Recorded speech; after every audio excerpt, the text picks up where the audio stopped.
ദൈവത്തിന്റെ അതിപരിശുദ്ധമായ നാമം മഹത്വപ്പെടുമാറാകട്ടെ. ഉൽപ്പത്തി പുസ്തകം 22-ാം അധ്യായത്തിൽ അബ്രഹാമും തന്റെ മകനായ ഇസഹാക്കും മോറിയ മലയിലേക്ക് ബലിയർപ്പിക്കുവാൻ കടന്നുപോകുന്ന ഒരു കാഴ്ച നമുക്ക് വചനത്തിൽ കാണുവാൻ സാധിക്കും.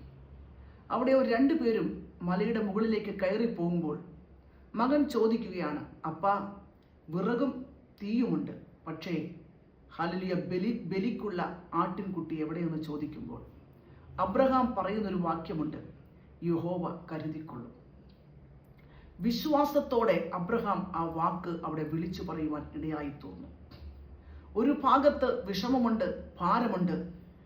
തൻ്റെ മകന് ആ മോറിയ മലയിൽ സംഭവിക്കാൻ പോകുന്നതായ കാര്യമോർത്തിട്ട് വിഷമമുണ്ട്. പക്ഷേ വിശ്വാസത്തോടെ അബ്രഹാം ഒരു വാക്ക് അവിടെ പറഞ്ഞു, യഹോവ കരുതിക്കൊള്ളും.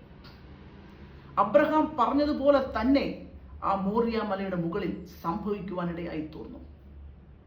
ദൈവം അബ്രഹാമിനും തൻ്റെ മകനും വേണ്ടി ഒരാട്ടുകൊറ്റനെ ദൈവം അവിടെ ഒരുക്കുവാൻ ഇടയായി തീർന്നു. നിന്നെ കേൾക്കുന്ന ദൈവത്തിൻ്റെ പൈതലേ, നിന്റെ വിശ്വാസ ജീവിതത്തിൽ നീ മുന്നോട്ട് പോകുമ്പോൾ നീ ഒരിക്കലും തളർന്നു പോകരുത്, ഭാരപ്പെട്ടു പോകരുത്. നീ വിശ്വാസത്തിൻ്റെ വാക്കുകൾ വിളിച്ചു പറയണം.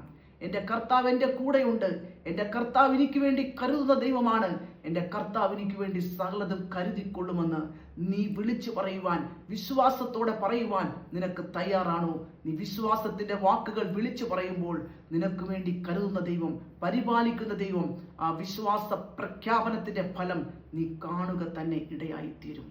അതുകൊണ്ട് വിശ്വാസത്തിൻ്റെ വാക്കുകൾ ഈ ദിവസങ്ങളിൽ നീ വിളിച്ചു പറയട്ടെ. ദൈവം നിന്നോട് കൂടെ ഇരുന്ന് നിന്നെ അനുഗ്രഹിക്കുന്ന ദൈവമാണ്.